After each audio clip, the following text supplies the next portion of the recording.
دستگاه شوتینگ فیبر نوری نفیس نور مدل NF 100. این دستگاه برای سابدارک‌های زیرزمینی مخابراتی سایز 25 تا 110 میلیمتر کارایی داره و تمامی مهندسین عزیزی که این مسیرها رو کار میکنن از دستگاه استفاده کنن. این دستگاه همراه با کیف حمل و نقل برزنتی بسیار با کیفیت و جادار عرضه شده که توی پک این دستگاه متعلقات و مجموعه کاملی از متعلقات هست که برای استفاده از دستگاه میتونید ازش استفاده کنید. اولین مورد خود دستگاه هست که یه نکته مهم و برجسته‌ای که داره طراحی سریع به صورت مخروطی شکل هست که دیگه شما نیازی به تعویض رابط یا استفاده از رابط برای ریسمان زنی نباشید.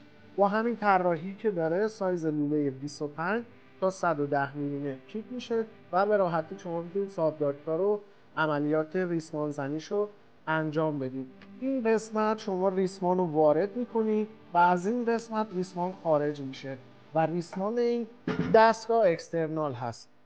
به همراه این دستگاه یک حلقه ریسمان 1000 متری هست که برای عملیات ریسمان زنی میتونه ازش استفاده کنید.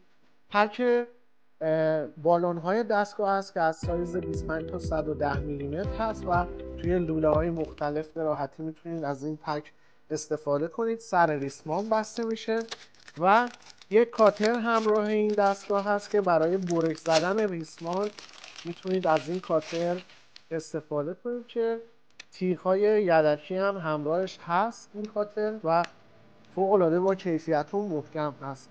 دستگاه 2 سال گارانتی تعمیر و تعویض داره، 5 سال خدمات پس از فروش داره و تمامی مهندسین مخابراتی که با لوله‌های سابدارک زیرزمینی سایز 25 تا 110 میلیمتر کار دارن میتونن از این دستگاه استفاده کنن.